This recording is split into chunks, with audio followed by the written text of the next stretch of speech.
Thursday, April 10th, 2025, a quorum is present and the Minnesota Senate Finance Committee will now come to order. Today we will be marking up our omnibus bill, and the plan is to pass this out of committee and send it on to taxes. And so the first thing we're going to do is move Senate File 2250 before the committee. 2255. To get the bill into shape for this hearing, I will move the A3 amendment. This is a DE amendment that we discussed yesterday. All those in favor, please say aye. Aye. Any opposed? The amendment is adopted. All right. I think we will begin with Senator Westland.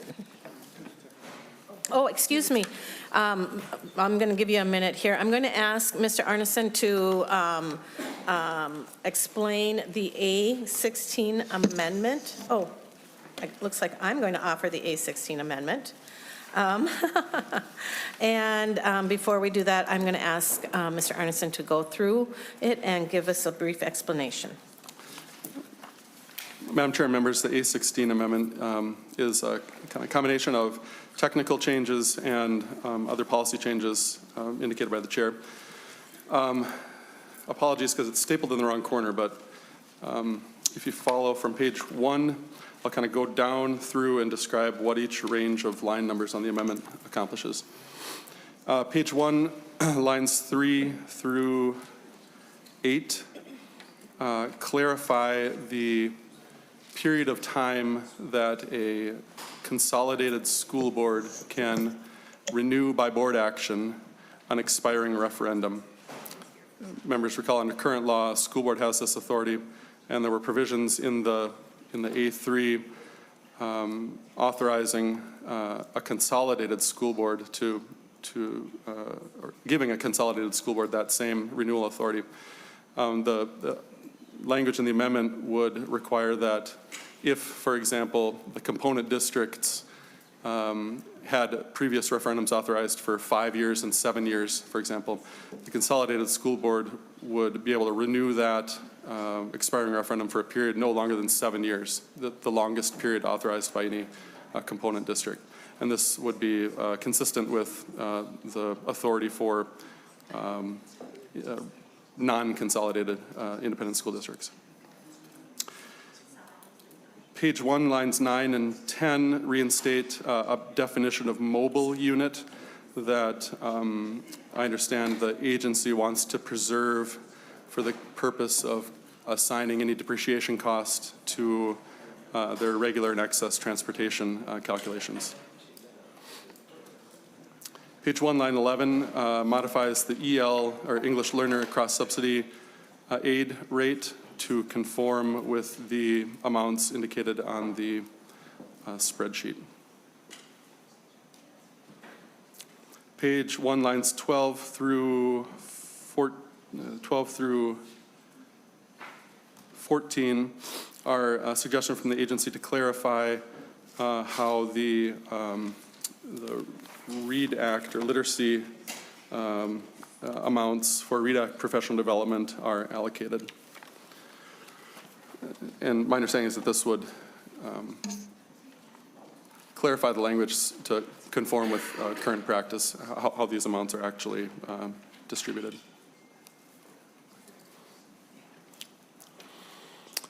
Page 1, lines 16 through 18 clarify how the student support personnel aid for cooperative units is calculated and allocated, and this is a technical improvement to the underlying bill. Page 1, lines 19 and 20 reduce the amounts for Grow Your Own in each biennium, or in each fiscal year. Page 1, lines 21 through 23 address an issue in the proposal on board authorization to renew an expiring capital projects referendum. Members may recall that in committee the bill was amended to require certain information to be presented on the ballot. The new language here would wouldn't remove that requirement, except that it would not require that as a condition of board renewal for elections occurring before November 4th, 2025. Because any previously approved capital projects referendum prior to the effective date of this act, for example, would obviously not have included that required ballot language. Page 1, line 24 through page 2, line 12 reinstates the base amounts for grants for gender-neutral single-user restrooms. Page 2, lines 13 through 15 are technical suggestions from the agency about the nutrition programs, purely technical. Page 2, lines 16 and 17 are technical improvements to the sections in the early learning article regarding the programs under DCOIF, clarifying the kind of aid administration practices for those programs. Finally, page 2, line 18 through the end of the amendment inserts a section that was mistakenly not included in the A3. And this is a combination of one provision from the agency policy bill and a bill from Senator Kunesh clarifying the aid and levy adjustments when excess tax increment is returned to a school district. There's no cost attributable to this excess tax increment section. Madam Chair, that is a summary of the A16 amendment. Thank you. Any questions? Senator Rarick. Thank you, Madam Chair. And I realize, the vast majority of this is technical and easy to approve, but I do have an issue with lines 1.21 to 1.23. I do not see that as being technical in nature, that is changing what we did. And so, Madam Chair, I would like to make a motion that we divide this amendment so that that portion is considered separately, being that is a change in what we are doing. It's not merely technical. All right. Any other discussion on that? Madam Chair, I'll reserve discussion for once it's divided. Okay.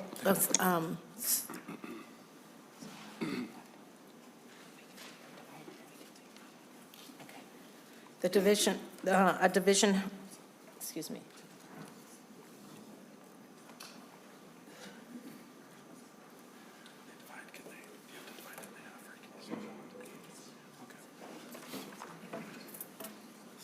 So the division would be to vote on everything of the amendment except lines 1.21 through 1.23. And then these three lines would be a separate question. Okay. So division requested and a division approved, and so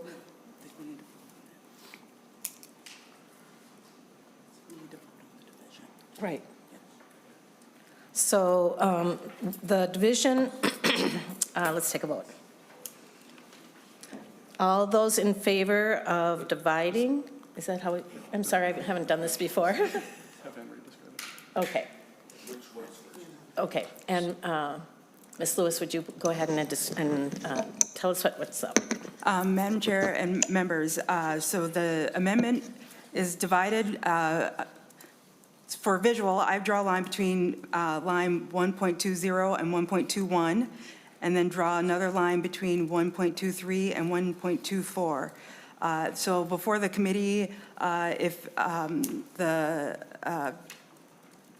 choice of taking up everything that's not within those lines, and then to consider the line 1.21 to 1.23 separately. So I think it's up to the chair of which you take first, but that's where we're at. Madam Chair. Senator Burke. Thank you. I'd be happy to, do the main part of it first. Just, we'll all happy to vote yes on that. Okay. And then we can have the discussion on just the 3 lines. All right. So the A16 is divided, and we will vote on the bulk of the bill itself. All of those in favor say aye. Any nays?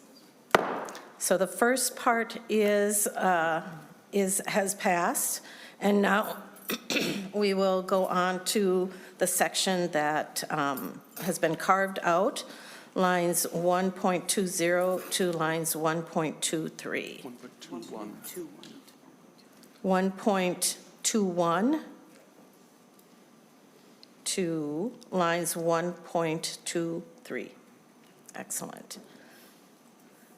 Is there discussion on that? Senator Cruen. Thank you, Madam Chair. This was an amendment that I made on the underlying bill back in this committee that was accepted on a voice vote, and it appears that that we're taking it out now. And, I'm admittedly a little conflicted on this because I understand the predicament that our school districts are in right now, and the financial issues that they're facing. A lot of schools are facing budget cuts, and this is one small thing that we could do to provide our school districts with some flexibility. The problem, of course, is that when these referendums were approved by the voters, it didn't have the language in it that the school boards could renew that. And so what the voters were voting on was an expiring levy that would have to come back to the voters. And what we're doing here today, just so everybody's clear on what we're doing, is we're doing a bait and switch on the voters who approve these levies. After they're approved, we come in and say, now the school board can renew these. And so while I'm very sympathetic to the school districts right now, I just, I don't think this is good government to do this.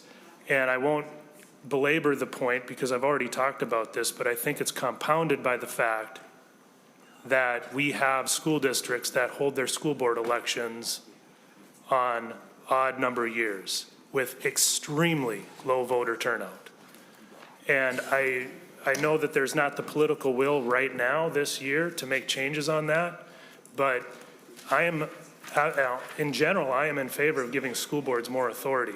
But this committee is going to have to look at these odd year elections. We cannot continue to go on and pretend as if the low voter turnout, less than 10% in most of these elections, represents the will of that school district.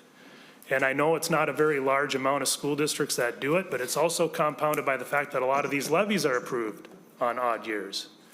And so I would be much more comfortable with this if the levy was approved in an even year general election, the school boards were elected in an even year general election, you have a much higher voter turnout, a much higher participation of the electorate in that district, and then I would be much more comfortable giving this flexibility to the school district. And this is coming from somebody that was elected as a school board member in an odd year. And I could see how few people voted, and it's not good for our democracy. So I understand the intent of this, and I'm not necessarily even going to oppose this going through at this point. I just wanted to make a comment that this is not good government, and this committee needs to take a look at even year elections in our school boards. And thank you for your time, Madam Chair. Thank you. Senator Eric. Thank you, Madam Chair. And the part for me that I think when we offered the amendment in committee that we were discussing that I still hold to, people, when they vote for a referendum, they should know that the ability is there for the school board to extend it without coming back to them. And that hasn't been done to this point. So that's why I don't feel it's appropriate to say, well, from here forward we have to do it, but they can extend anything that's been done in the past. That was kind of the point in what we talked about and why it was accepted in committee, I believe, is we thought, yes, that is appropriate, that people should know when they vote. That could have an impact on whether somebody votes yes or no on that ballot question is it going to be extended again or not? And so I do believe taking this and undoing what we did in committee is not appropriate, that we should be rejecting this right now. And we can continue to have the discussions around some of the things Senator Kroon has brought up, but I do believe that there should at least be some type of protection for the voters around this.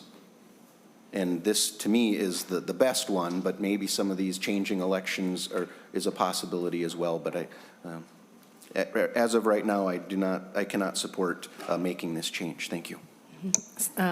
Senator Westland. First, Madam Chair, I'd like to ask for a roll call. And I guess the second thing I would say is that we've certainly had discussions in the Elections Committee about changing some of these elections to even years. It's a little more complicated than just doing that. There are some other things involved in it. And certainly school districts, I believe, have the option. In fact, I think Wayzata is considering moving to an even year election. But I will be supporting the language in this amendment and ask for others to do the same. Senator Kroon. Thank you, Madam Chair. And to Senator Westland's point, I'm not suggesting, and this amendment doesn't require, even under what I'm saying, the school districts could still have that choice. I don't have a bill, or I'm not suggesting that they be forced to have even year elections. I think that would be better practice. What I'm suggesting is that when this legislature delegates these types of decisions to the school districts, it should only be available to those school districts who conduct their school board elections in even year and who have these levies voted on in even year general elections. And the school district can continue to go with their odd years, but then these provisions are not available to them. That would be my suggestion, so you're not forcing them to do it. It's more of a carrot rather than a stick. But again, that's getting a little far field. Those are just my comments. But this, I think, would just be more true to what the voters voted on. And I think that's at the crux of what this amendment is. Thank you. Any other comments? All right, well then, let's go ahead and vote on lines 121 through lines 123. And Ms. Yeager will take the vote. Chair Kunesh. Aye. Vice Chair Gustafson. Aye. Senator Rarick. No.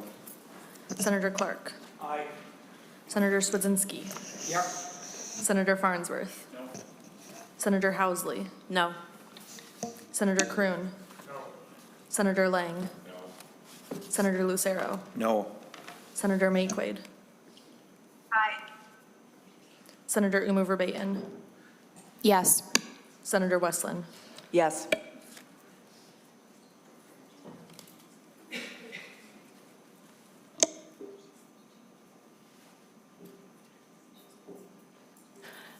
There being 7 ayes and 6 nays, the amendment does pass as voted. All right, we are going to move on to a few other amendments on this bill. Senator Gustafson, are you ready? Senator Gustafson has the A32.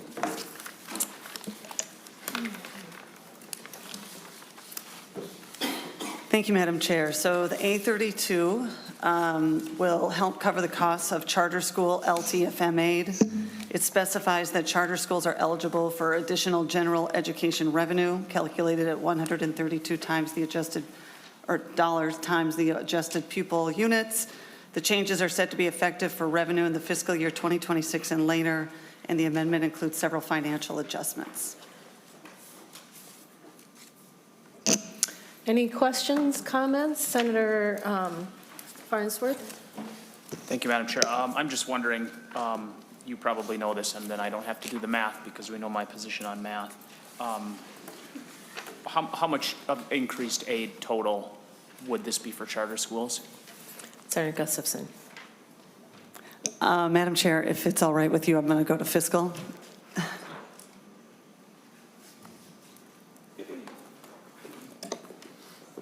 Thank you, Madam Chair, and Senator Farnsworth for the question. This would provide an additional $132 per adjusted pupil unit to charter schools, which is the amount that charter schools currently receive for long-term facilities maintenance revenue. And so this would provide approximately $20 million per biennium to charter schools. Any follow-up? Okay. Senator Rarick? Thank you, Madam Chair. So where is this coming from? Are we moving it from somewhere, or are we adding this to our bottom line? Well, go ahead. Thank you, Madam Chair. Thank you, Senator Rarick. So we did find places that we could take the money from: telecom equity aid, school library aid, and teacher residency grants. And if I could just talk a little bit about that, we have, I believe 16 other teacher recruitment grants and teacher support programs that we have already allotted for. This one we found we could make some room with. The school library aid in particular, which I know is very near and dear to Senator Kunesh's heart, but when we take a look at charter schools and already the position they're in, they can't levy. They're always at a disadvantage to their neighboring districts. I bring up Leela all the time because so many of my constituents go there. I know a lot of the constituents in Senator Cruen and Senator Housley. I believe the school is in Senator Housley's district. They're also feeling this as well. They have to compete with a lot of the services that are in the surrounding areas, and they just don't have the way to raise the revenue. So my feeling from the beginning is that these are public school kids, public school families. They deserve to have that the funding that they need to be able to operate. And if we're going to make changes, we should make those changes before we defund their aid. It isn't fair to those families who signed up and are getting a quality education and then would simply take this large of a cut to their schools. So that's where that comes from. That's where we made that rationale. And also I reminded everybody that that library aid will now be able to be used to support charter libraries as well. So we thought that was a fair adjustment, if that answers your question. Senator Westland? I'd request a roll call. Okay. Senator Lucero?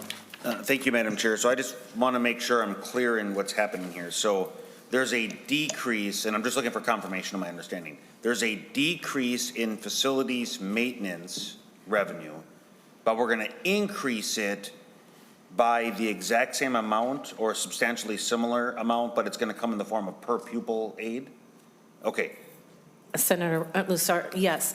So I think there was always sort of an issue with the fact that it was LOR money, or excuse me, LTFM money, which means it's supposed to go to the maintenance of the building. Charter schools cannot own their own building, therefore they are investing in a building that they don't own. And so this is a way to kind of to give the charter schools more options without tying it to the LTFMR. So that's what that is about. Okay, and thank you, Madam Chair. And just to confirm your last statement there, so this, whereas the funds were long-term facilities maintenance were more narrow in what it could be used for, the same amount of money now in this form per pupil aid is going to be more flexibility and can be used in additional areas that the charter school sees fit. So because it was under LTFM, they still could use it as they wanted to, but it didn't make sense to call it that. So we're just making it an even aid across the board. It's the same amount. Thank you. And they have the flexibility. Senator Farnsworth. Thank you, Madam Chair. So I have a couple more questions. So I know one of the things about long-term facility maintenance, I think, is that on some level, like the age of buildings is factored into long-term facility maintenance. And I guess I'm just wondering, so all charter schools are going to get the same amount. Was it under the previous facility maintenance for charter schools, did some schools get more because of the age of their building? Or, you know, another concern is you have a charter school with maybe 150 kids, this isn't going to mean as much for them, whereas they might have got more money from the long-term facility maintenance than maybe a charter school with 800 kids. So I'm wondering if somebody could answer that. Sure. Mr. Armstrong, could you explain that for us? Madam Chair and Senator Farnsworth, under current law, a charter school under 123B.595, a charter school generates $132 per pupil unit. Excuse me. There's no adjustment for any other element of the facility that that charter school is operating in. And as others have indicated, the charter school, notwithstanding the kind of general purposes of LTFM for school districts, a charter school under current law can use that $132 per pupil for any school-related purpose. So it operates a lot like a general education aid for a charter school. The effect of the Gustafson Amendment would be to replace the LTFM revenue reduced in the underlying A3 with additional general education revenue in an exactly equal amount for a charter school. Farnsworth. Thank you, Madam Chair. I guess, so my other question then is, what does this do in the tails? Does this address it in the tails? Is this going to be ongoing, or is it just for 26, 27? Senator Gustafson. Thank you, Madam Chair. Thank you, Senator Farnsworth. I believe, yes, it goes on. I think we do need to come, yes, the answer is yes. But I believe the idea is that going forward, we're going to have to think about something more sustainable for charters to address some of your questions as well. But yes, right now, as it is, it will go on. All right. Any more questions or comments? All right. Roll call has been requested. So, Ms. Yeager, if you would take the roll call. Chair Kunesh. Yes. Vice Chair Gustafson. Yes. Senator Rarick. Yes. Senator Clark. Yes. Senator Swedzinski. Senator Farnsworth. Senator Housley. Yes. Senator Kroon. Yes. Senator Lang. Senator Lucero. Yes. Senator Mayquade. Aye. Senator Uma Verbaeten. Yes. Senator Westland. Yes. There being 13 ayes and 0 noes, the A32 amendment passes. Next, we will go to Senator Uma Verbaeten. Would you like to offer and describe your A10 amendment, please? Thank you, Madam Chair. This is relating to full-service community schools. We heard that bill in committee, and there was a request to continue funding this great program, but given the budget situation, we weren't able to do that. There were, however, some really important policy changes, and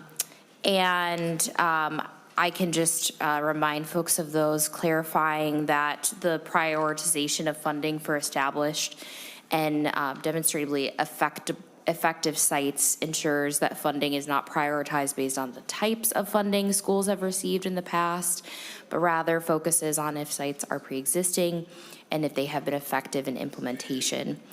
There were some issues with how MD had interpreted the last bill, and so this was a clarification. And then it also addressed some overly prescriptive language around leadership councils, and then allowed schools to build a council that kind of best reflects their site needs.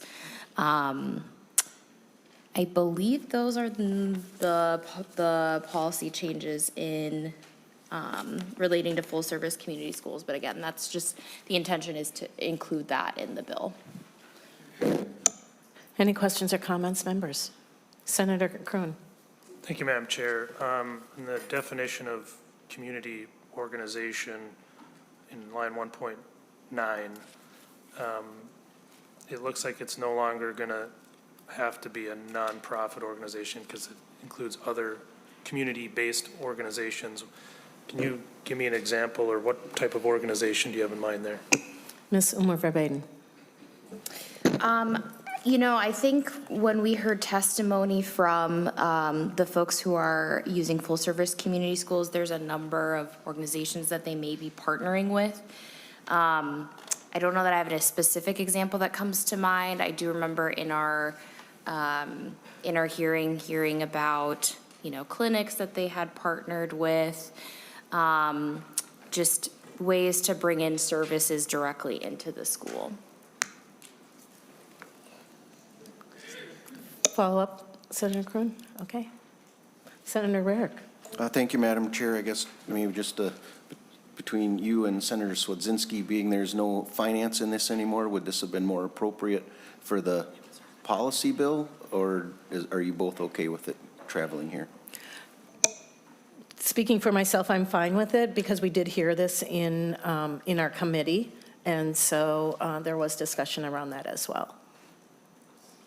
Okay. All right. All those in favor? Oh, excuse me, Senator Westland. I'm going to call a roll call. Okay, go ahead. So roll call being requested. Ms. Yeager, would you please take the roll? Chair Kunesh. Yes. Vice Chair Gustafson. Yes. Senator Rarick. Yes. Senator Clark. Yes. Senator Swedzinski. Yes. Senator Farnsworth. Senator Housley. Senator Kroon. Senator Lang. Senator Lucero. Yes. Senator Mayquaid. Aye. Senator Verbaeten. Yes. Senator Westland. Yes. They're bringing 13 ayes and 0 nays. The A10 is passed. Next, we'll go to Senator Westland. Would you please offer and explain your A5 amendment? Thank you, Madam Chair. This is an amendment dealing with a cardiac emergency response plan and some revisions to the language based on input that we received from stakeholders. My understanding is that this does address the concerns that were raised. The language has been tightened, I guess we would say, but perhaps the biggest change is on line 2.15, which basically deletes section 11, which was the league requirement to adopt an emergency response plan. Again, the remainder of the bill sort of restructured the language a bit, but I believe this addresses concerns that were raised during testimony when the bill was presented, and I would ask for a roll call. Members, any questions or comments? All right, seeing none, Ms. Yeager, would you like to take the roll call? Chair Kunesh. Aye. Vice Chair Gustafson. Aye. Senator Rarick. Senator Clark. Yes. Senator Swedzinski. Senator Farnsworth. Senator Housley. Senator Kroon. Senator Lang. Senator Lucero. Yes. Senator Mayquaid. Senator Verbaeten. Yes. Senator Westland. Yes. There being 13 ayes and 0 noes, the A5 amendment is passed. Next, we'll move on to Senator Clark, your A15 amendment. Thank you, Chair Kunesh. I move the A15 amendment. The A15 amendment focuses on paraprofessional federal personnel qualifications. So federal government authorizes a local assessment is allowed to be created to ensure that a paraprofessional is highly qualified.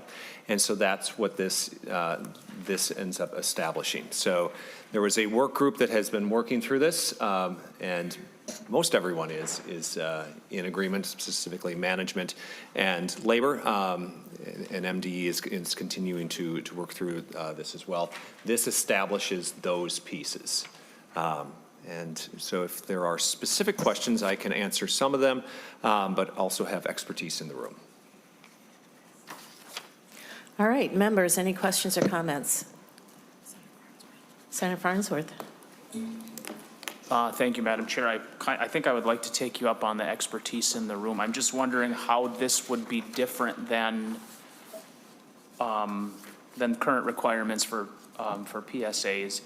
Specifically, will it make it more difficult for school districts to find qualified paraprofessionals? Senator Clark. Thank you, Chair Kunesh and Senator Farnsworth. I think the main piece is in 1.11, so currently the score is, I believe, 460.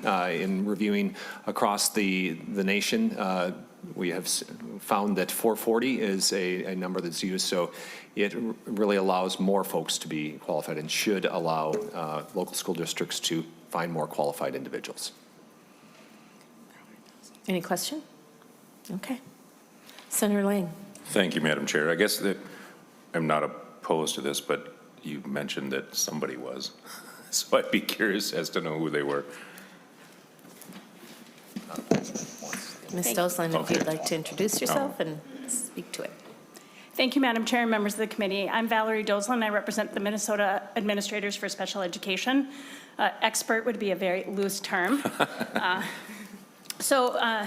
MACE, and along with partners with Education Minnesota and SEIU, have been actively involved in this working group that MDE and Pellsby developed. We have problems hiring paraprofessionals because some of the barriers regarding the qualifications, and this will help address those barriers and make it easier for school districts to be able to access the paras that they need to get them in the classroom and appropriately trained. Senator Lang. So thank you, Madam Chair. And I guess it doesn't seem like a very significant change in scoring requirement. What does that 20 points really represent? Ms. Doslin. I'm not the right person to answer that question, unfortunately. Maybe someone else in the room can. I do know that the other states have this 440 as a qualification. States are able to determine their own cut scores, and it's a broad range, and 440 was the one that we landed on as the most appropriate. Thank you, Madam Chair. Thank you. Any other questions or comments? All right, all those in favor of the A15 amendment, say aye. Aye. Any opposed? The A15 is accepted. Next, we have Senator Mayquade. Give you a minute to get yourself organized here. Senator Mayquade has the A8 amendment. And when you are ready, go ahead. Yes, can I have a copy of it? It's in the back.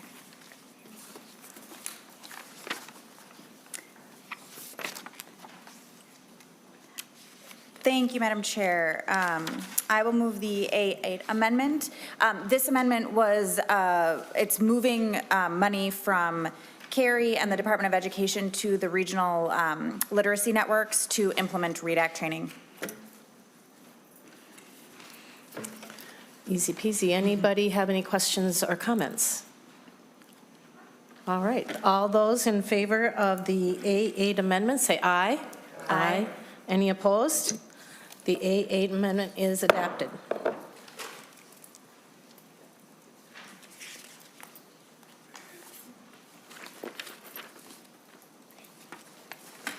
All right.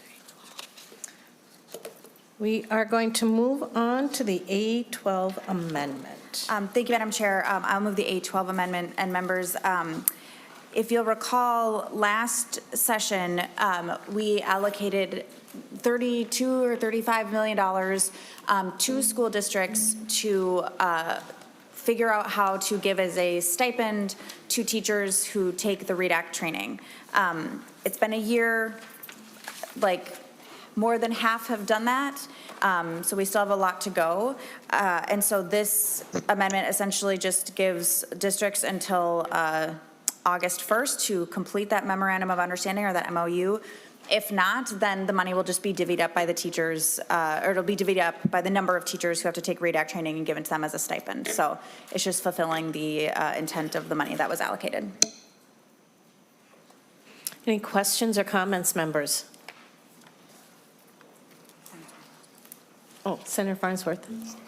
Thank you, Madam Chair. I'm just wondering, is this a response to some districts that haven't negotiated? I mean, I'm assuming it is, but are there like maybe some organizations that aren't negotiating in good faith, or what's the, I mean, it seems like everybody would want to get this done, so I'm wondering what the impetus of this is. Senator Mayquade. Thank you, Madam Chair, and thank you, Senator Farnsworth. I'm just going to take folks back to this very complicated conversation we had when trying to figure out what to do with the money, because at first we were going to just give it to individual teachers, but then we thought maybe districts were best set to do that. Some districts had already given teachers stipends, and so maybe the teachers would agree that it could go for something else. And so we allocated the money to be done through the negotiating process. What we were worried about at the time was that it would kind of get caught up in other negotiating processes, and I think that is what's happening. I don't know if it's like bad faith. I think there's just so many other things that are being negotiated that I don't want this to continue to be part of what's larger negotiations, because this is just for stipends, and so I don't think it's anybody's doing it in bad faith. I think it's just there's a lot going on. Senator Farnsworth. Okay. All right. All those in favor of the A12 amendment, say aye. Aye. Any nays? With that, the A12 amendment is adopted.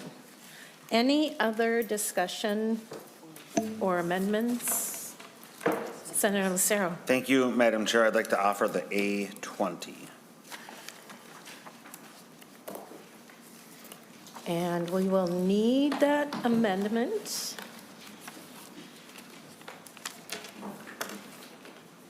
And Madam Chair, I can describe it while it's getting passed out. Yeah, why don't you go ahead, Senator Lucero. Thank you, Madam Chair. Several weeks ago, I had the pleasure of touring one of the non-public schools in my district. And when I did so, I had the opportunity to talk to the teachers, talk to some parents, talk to the staff, visit with the children, and it was a very exciting time for that visit. One of the many great non-public schools, not just in my community, but across the state, have similar circumstances where they're threatened by the bill before us. Unfortunately, the Democrats in this bill are prioritizing cutting non-public per pupil assistance. And the reality is, for decades, the state of Minnesota has made commitments to all students to fund certain essential services such as nursing, counseling, instructional aids, and busing. But in this bill, Democrats are prioritizing attacking that critical funding for these students who attend non-public schools. The harmful decision unfairly targets families who rely on non-public schools that serve their children's needs. So what the A20 does is seek to restore that critical funding, and it does so by cutting the unemployment for the seasonal workers. Thank you, Madam Chair. I would ask for a green vote, and I'll ask for a roll call. Roll call requested, roll call granted. Members, any discussion on this? Senator Farnsworth. Thank you, Madam Chair. So I listened to testimony yesterday, and it struck me, and I think it was one of the testifiers from Crystal Ray School in Minneapolis that said their kids won't have a way to get to school. Like cutting non-public aid for transportation, and that's the one I'm focused on, is giving kids a ride to school. Cutting non-public aid to get kids to school isn't going to hurt the rich kids that are going to a $30,000 a year school because they're going to be able to get a ride. It's going to hurt those kids that are on scholarship, whose parents want them to have a different educational experience. And as I said in a previous committee hearing, cutting this aid is probably going to cost the state more money in the long run, because if students then enroll in public school, then they're going to cost the state $10,000 per student. And if that's the goal, that we're trying to close down private schools and push kids into the public schools, then we just need to be honest about that and not pretend that this is trying to save money on transportation aid. But if the goal is really to save money, this is not the way to do it, especially when it is going to hurt the lowest income people in our state. So I support the Lucero amendment. Any other, Senator Mayquade? Well, thank you, Madam Chair, and members, I'm going to urge a no vote. I think, let's be really clear, like we are making decisions in this bill that are difficult. Nobody's relishing difficult decisions, or there's no nefarious agenda. But when you look at all of the funding priorities we have before us, our obligation as a legislature is to our public schools. That is our statutory constitutional obligation. It's not about trying to backdoor push any kid in any which way, but we are constitutionally obligated to fund our public schools. And so when we are facing, decisions like this, that was a decision that was made. And so I just want to point out too that what this amendment would seek to do is take unemployment insurance from our school workers, the people who get our kids to school, who help them go to the bathroom or learn how to tie their shoes or feed them, who are in those classrooms, who are in the hallways, who don't have a job over the summer. Like, we're taking money away from those folks who make our schools run. And I think that is incredibly awful to do to workers and to our school districts. And so I would urge a no vote and be really mindful of the way in which you're pitting like hourly workers who work in our schools against students going to private school, which is a lovely thing to fund when we have a lot of money. But when we are making budget decisions, like, we have to go with our constitutional obligation. And so to try to undo that and then take money away from hourly workers is just not a good look. Thank you. Senator Lucero. Closing remarks, if everybody else is done. Go ahead. Thank you, Madam Chair. Yeah, it is an awful thing that the Democrats chose to pit seasonal workers and unemployment against the decades-long precedent of paying for the non-public aid. It is very unfortunate that the Democrats prioritized cutting that in order to fund a program that just started in the last year. And priorities have to be made, and I would like to put our children first. This is directly going to harm the children. The current bill before us, the amendment, the A20, seeks to rectify that so that our children, regardless of the community they live in, regardless of the school that they go to, will not feel the negative ramifications of the Democrat priority. Thank you. All right. There was any other comments? Questions? Okay. A roll call was requested. Ms. Yeager? Chair Kunesh. No. Vice Chair Gustafson. No. Senator Rarick. Yes. Senator Clark. No. Senator Swedzinski. No. Senator Farnsworth. Yes. Senator Housley. Yes. Senator Kroon. Yes. Senator Lang. Yes. Senator Lucero. Yes. Senator Mayquade. No. Senator Umer Verbaeten. No. Senator Westland. No.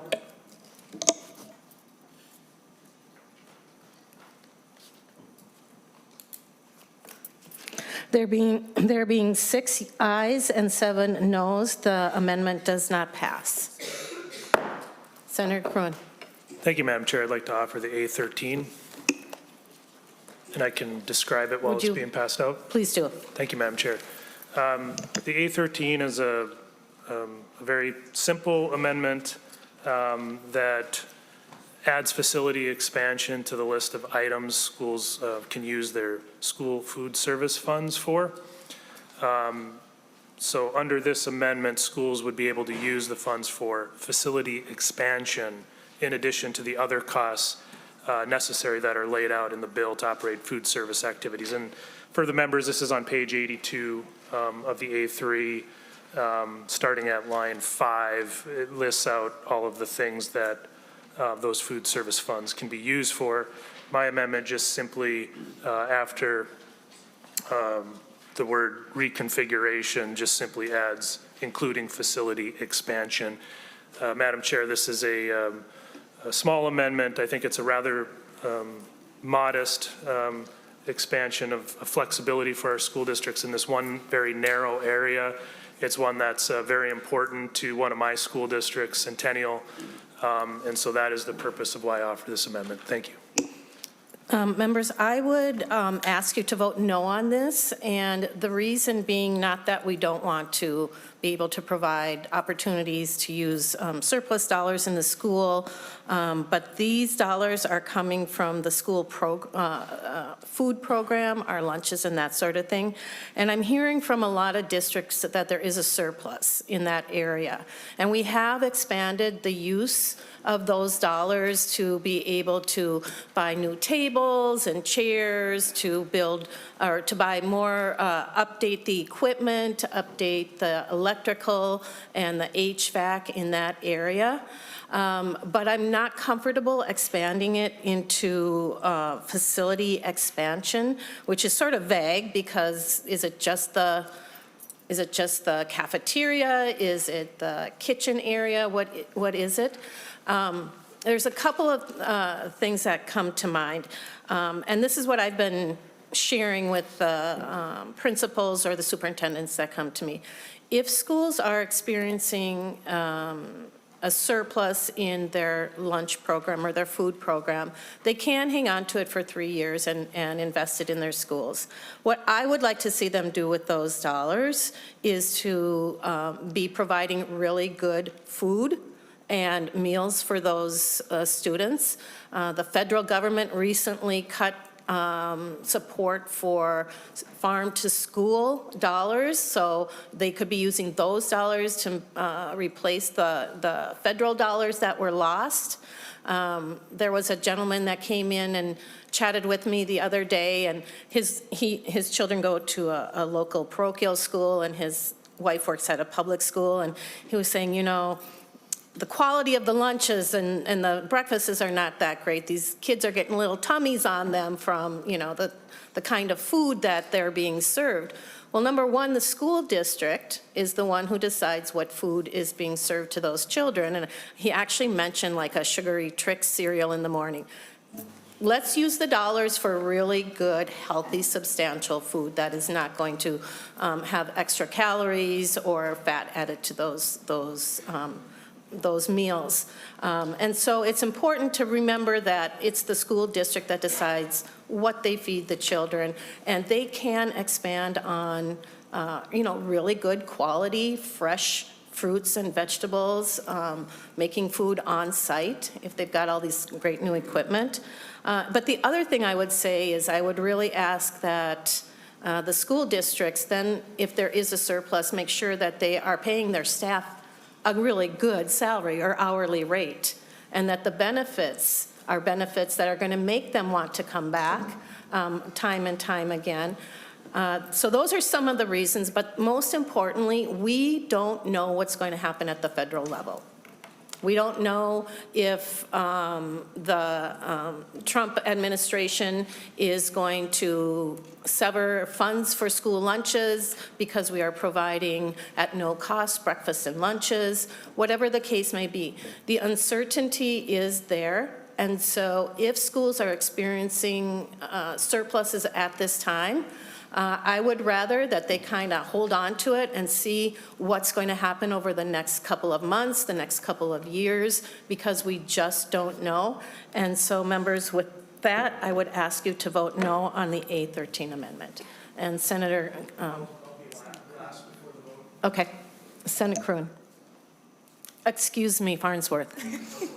Thank you, Madam Chair. I just, I support this amendment, but I just heard you say that you would prefer holding on to a surplus for a rainy day. Gosh, if only we had $18 billion for this rainy day, that would have been nice if the majority hadn't blown that. I think the investment was well worth it. Thank you. Senator Farnsworth. And our schools are all cutting because of it. Oh, excuse me, one more. Senator Kroon, we have another member that would like to speak. Senator Gustafson. Thank you, Madam Chair. I actually do support this amendment. It stemmed from a request coming from one of my school districts, and I just want to explain a little bit about why I support this amendment. It's been successful at Centennial Universal School Meals. In fact, they have been able to see a dramatic increase in the number of students who use Universal School Meals, which is really the intention of the bill. We wanted to make sure every kid had a breakfast and a lunch at school. And as somebody who taught there for many years, I will tell you that you don't know which kids need lunches. It might not be obvious based on whatever they're wearing or what you think they're driving or their house looks like. A lot of kids need it, and by offering universal school meals, one of the nice side effects of that is that kids are now using it more. But because they're using it more, there are districts like Centennial and others across the state that just are running out of room. And if we can free up these funds, that helps them. It also goes towards some of those things. I'm a big proponent of healthy meals. I'm also in the Agriculture Committee, and for 3 years now have authored the Farm to School bill, where we help both farmers and schools at the same time, and kids. But I do think that this is a right move. So I will be supporting it because it is something that is necessary in my district, but I just think we should consider some of these things. Yes, that's it. Thank you. Senator Kroon. Thank you, Madam Chair. And just to answer your specific question that you raised about what facility expansion means, that would refer back to line 82.4. So we're talking about kitchen, serving area, lunchroom, and food storage. Those are the 4 categories that could be expanded if we pass this amendment. And I just think that this flexibility for our school districts is necessary to improve our facilities, to provide an optimal school breakfast and lunch experience for our students.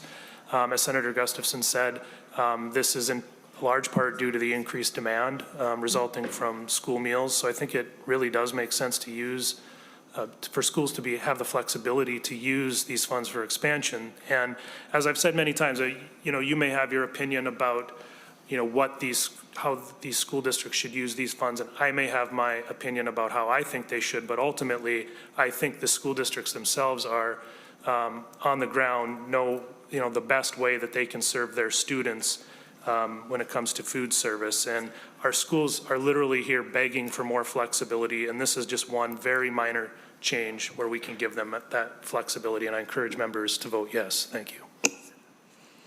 Senator Westland. Madam Chair, I request a roll call. Okay, roll call requested. Roll call, Ms. Yeager. Chair Kunesh. No? Vice Chair Gustafson. Yes. Senator Rarick. Yes. Senator Clark. No. Senator Swedzinski. No. Senator Farnsworth. Yes. Senator Housley. Yes. Senator Kroon. Yes. Senator Lang. Yes.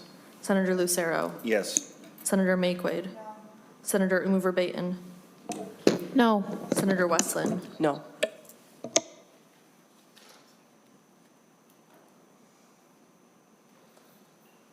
There being 7 ayes and 6 nays, the A13 passes. Senator Rarick. Thank you, Madam Chair. I'd like to offer the A33 amendment.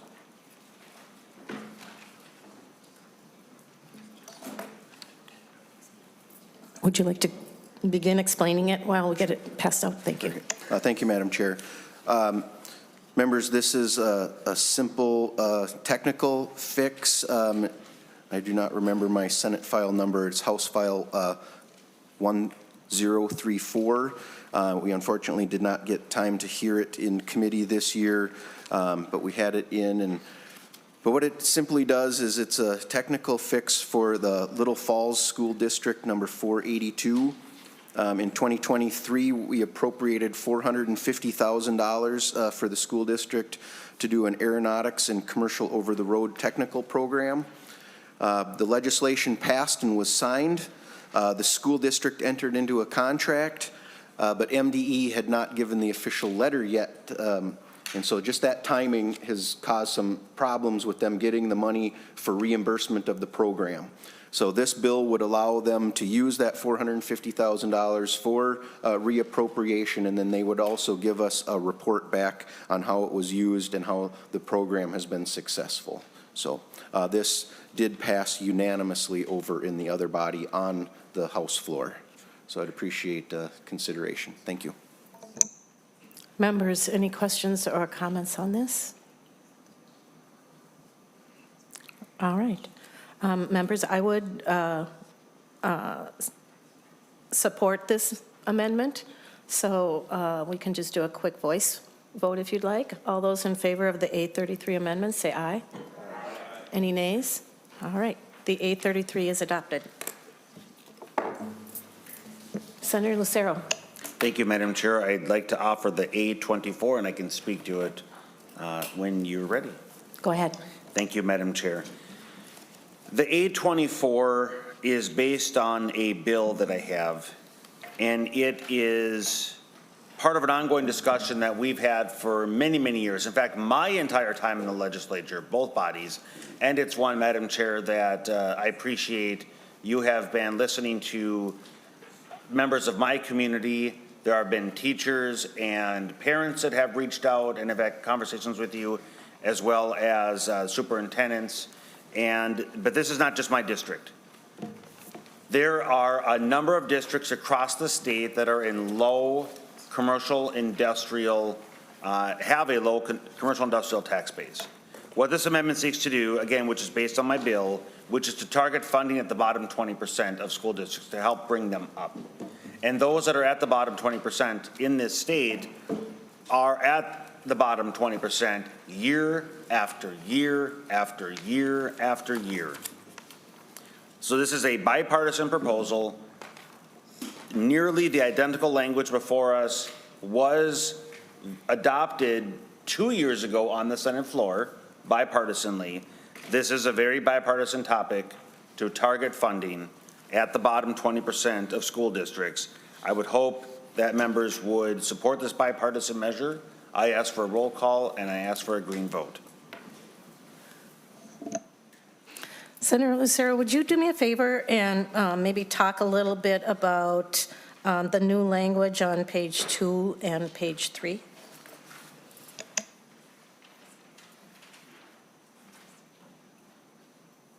Page 2 and 3. So this is, if my understanding is correct, this is being paid for. Similarly, this disparity aid is being paid for by repeal of the UI mandate.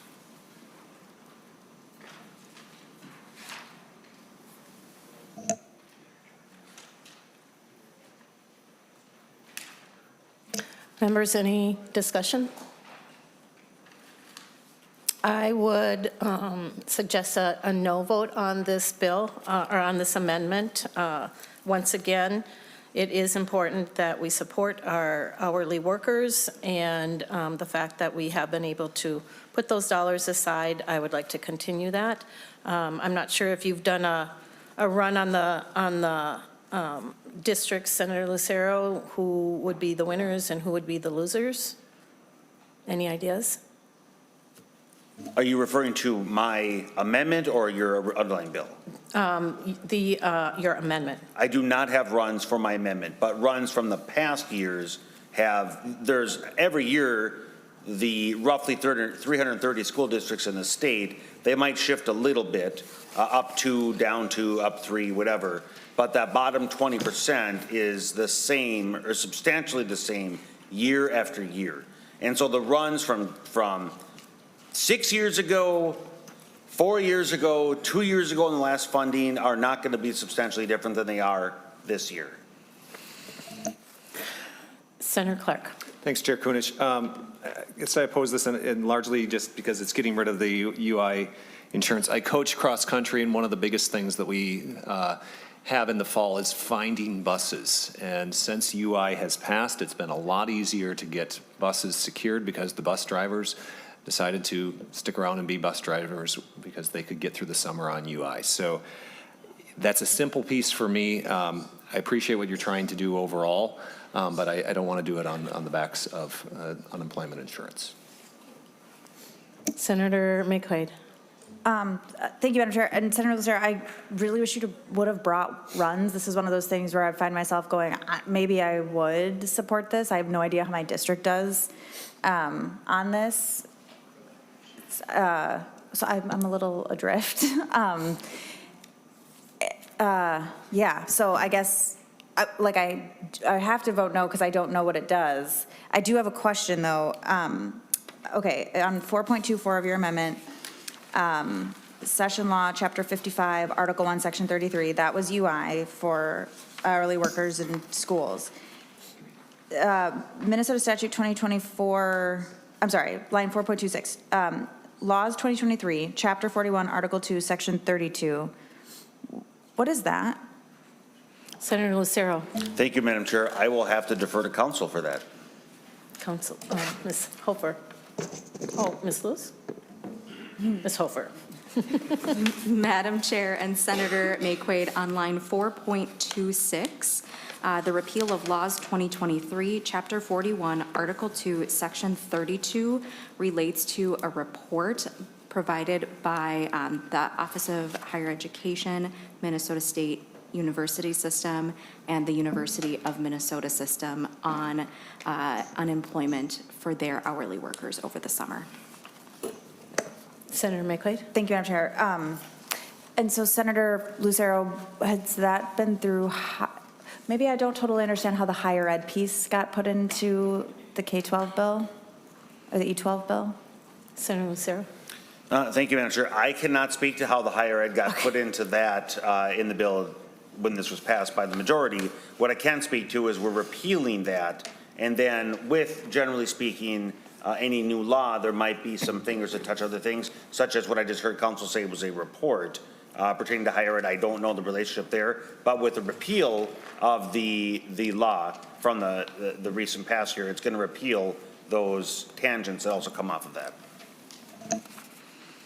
Any follow-up? Well, thank you, Madam Chair. You know, I enjoy working with you, especially on things that people might not think we would agree on. And I want us, this might be something we agree on. And so I'm grappling in public with, I'm going to vote no on the amendment, but I think you should bring runs, and I think you should bring the things that we're repealing here so that we can have a thorough discussion and maybe talk to Senator Fate about the higher ed piece. Because if it's just a report, I don't know if that's saving us a lot of money or if it comes from this target. Anyway, some suggestions for if you want to keep moving it forward. I'm not trying to stand in the way of your amendment. Senator Lucero. Thank you, Madam Chair, and I appreciate that, Senator Mayquade. So I will be offering this on the Senate floor as well. And so this will give council and partisan staff some time to get some runs on this very amendment. But yes, I will come prepared on the floor with those runs, and it'll definitely show, as it has every year I've offered this. In fact, in the other body, Madam Chair, in fact, I think when you and I were both there, I offered this substantially similar amendment. And so for 8, 9, 10 years now, offering this every budget year, the runs have always been bipartisan in terms of the schools that benefit. And so I appreciate the feedback. I will bring runs on the Senate floor, and we'll have another opportunity there. Thank you, Madam Chair. Thank you. So with that, all in favor of the... There was a roll call. Oops, excuse me, roll call. Ms. Yeager, if you'd like to, go ahead. Chair Kunesh. No? Vice Chair Gustafson. No. Senator Rarick. Yes. Senator Clark. No. Senator Swedzinski. No. Senator Farnsworth. Yes. Senator Housley. Senator Kroon. Yes. Senator Lang. Aye. Senator Lucero. Yes. Senator Mayquade. Senator Umer Verbatim. No. Senator Westland. No.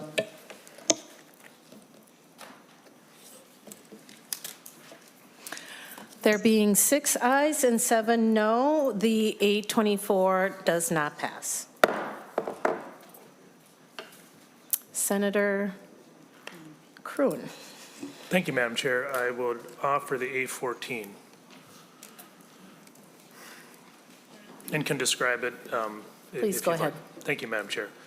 The A14 comes from Senate File 3239, and it reduces the retirement age for an unreduced pension for teachers from 65 years to 62 years of age and with at least 30 years of service. Madam Chair, this bill doesn't directly take the funds from the UI mandate, but that certainly would be my preference. I purposefully left this blank so that this committee, what this is about would be this committee saying it's this committee's priority to address teachers' pensions over the unemployment insurance mandate. The bill, or this amendment would cost approximately $59.6 million a year, which is actually a little bit less than the unemployment mandate. Like I said, it puts the bill out of balance, obviously, but this bill can be rebalanced before it goes to the Finance Committee at any time. As I said, this amendment is just this committee saying we prioritize teacher pensions. And I've been thinking a lot about this amendment and the concerns of my constituents. And I think I can say that of all the emails that I've gotten on virtually any issue, teacher pensions is at the top. And so I've thought a lot about it, and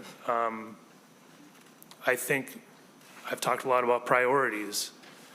And I've tried to say that we shouldn't have the unemployment mandate and we shouldn't fund that into the future. And when we're talking about priorities, I think, in my view, it's clear that we should be prioritizing teacher pensions over this issue. And the more teachers I've communicated with, the more I think I understand this issue and understand the importance of it. And,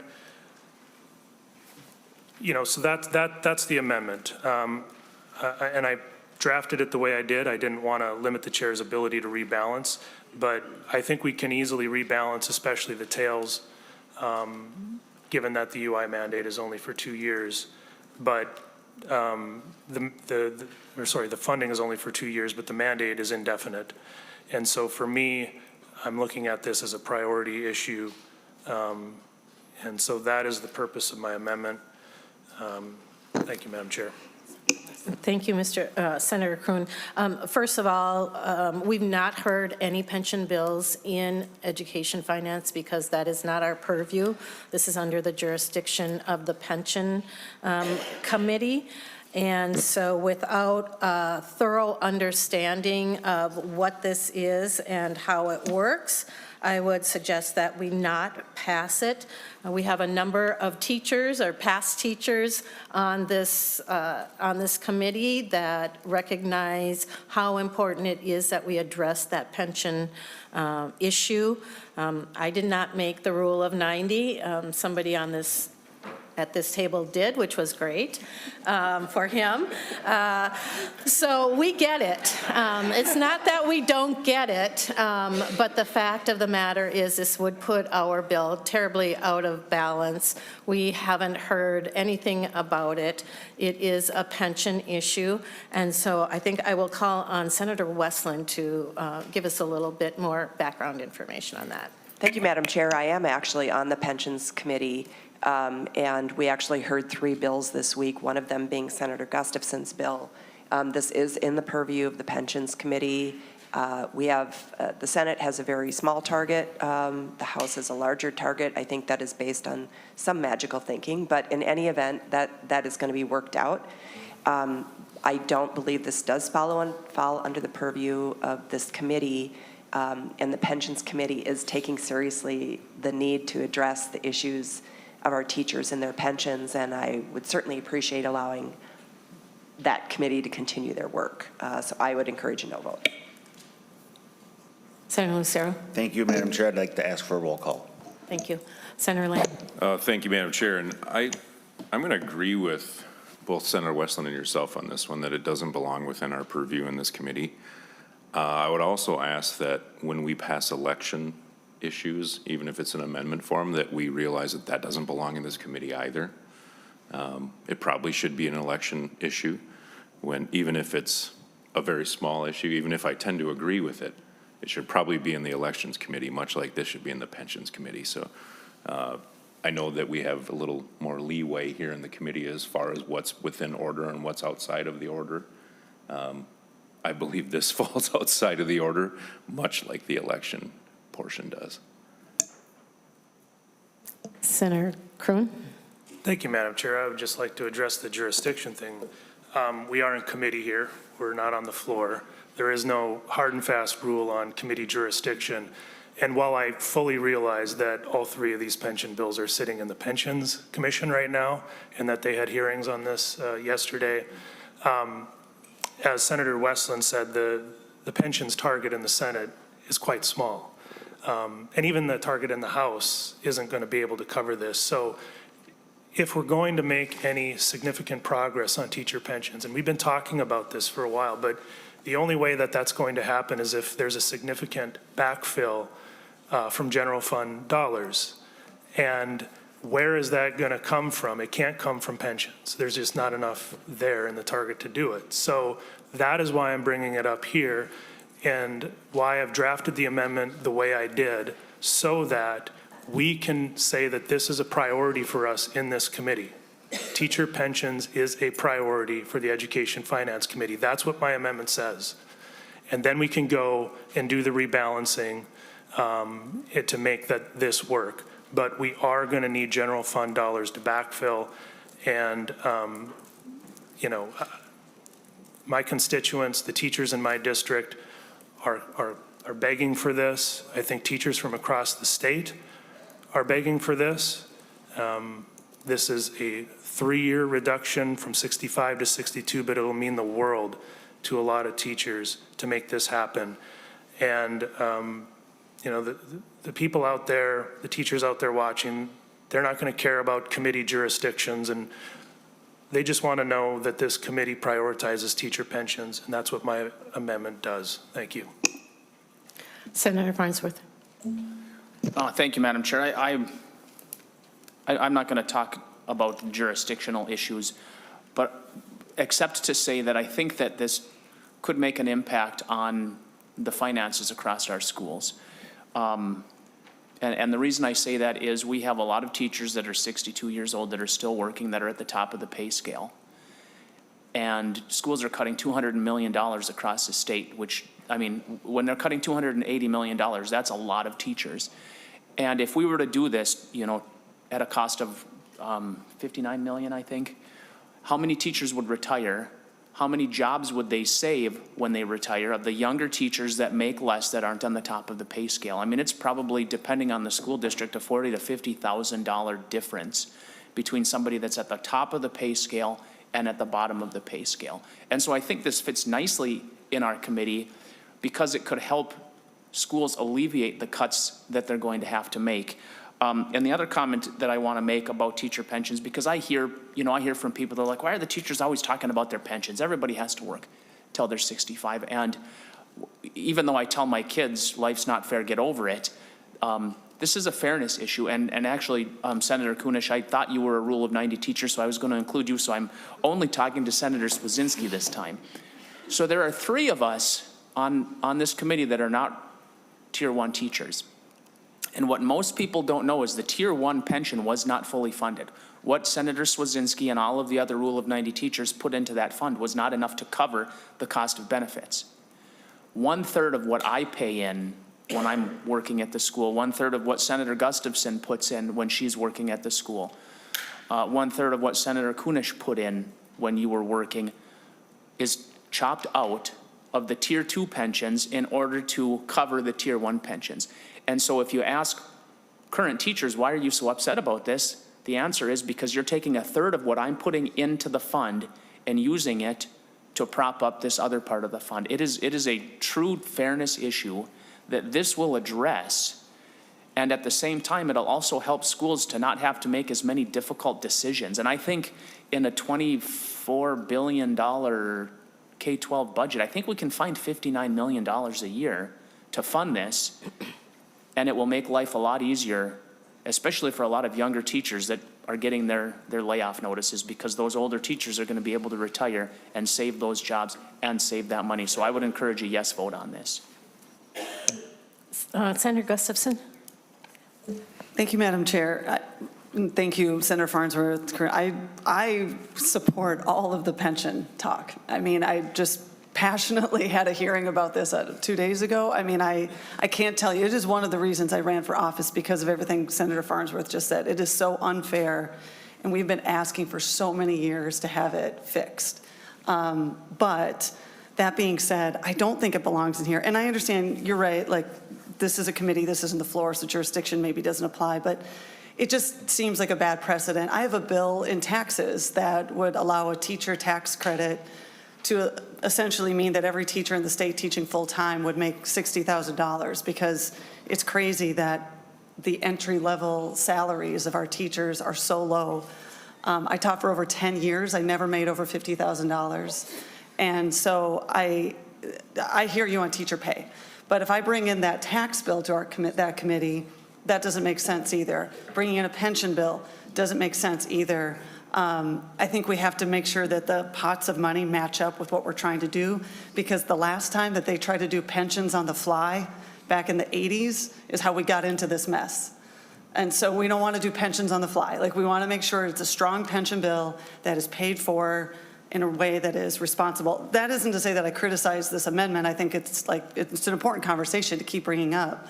But I just think we have to stick in the pots of money that are allotted for these things so that we do it the right way. But I agree. And anytime anybody wants to talk about pensions, like, include me in that conversation, because I'm with you.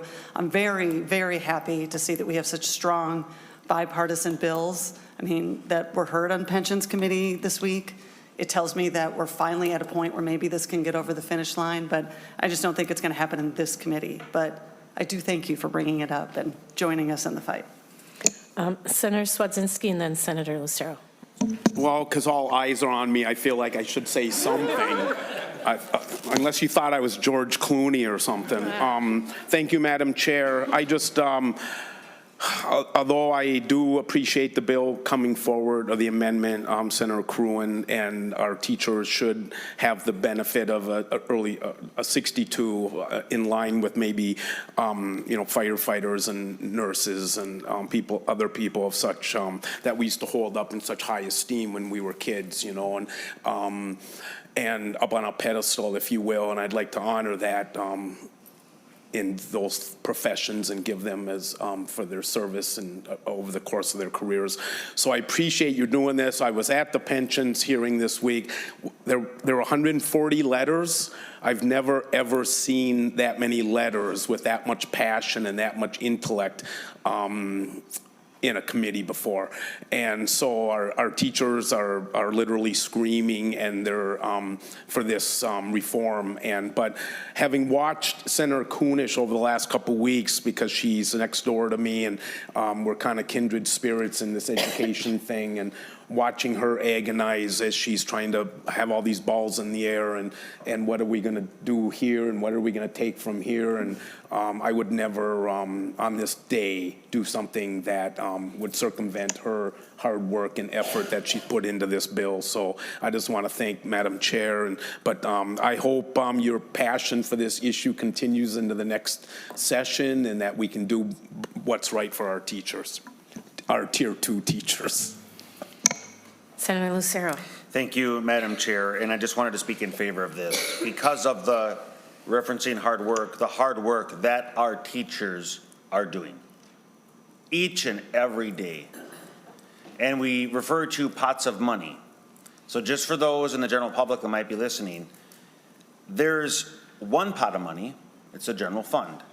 And that one pot of money, the general fund, is then arbitrarily divided up by the majority party, and then each committee is given a certain arbitrary dollar amount by which they need to fund their particular portion of state government. And so the pot of money we're discussing is really the general fund. In order to correct this issue, it's going to require general fund dollars. So despite us talking about money jurisdictions and targets and the pension commission versus Ed Finance Committee, it's all coming from the general fund. One pot, not these multiple pots, which are arbitrarily, again, determined by the majority party. And so I strongly am in favor of the Cruen amendment so that we can bring fairness to our hardworking teachers. Thank you. Senator Westland, and then we'll go to Senator Farnsworth.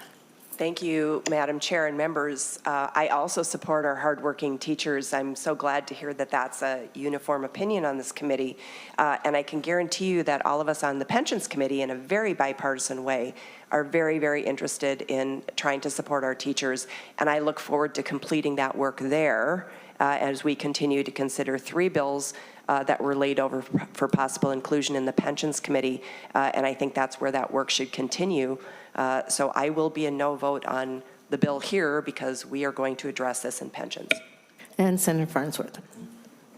Thank you, Madam Chair. And I just want to address one of the comments that Senator Gustafson made about the appropriateness of taking money from one committee, and this maybe belongs in pensions, and bring everybody back to 2023.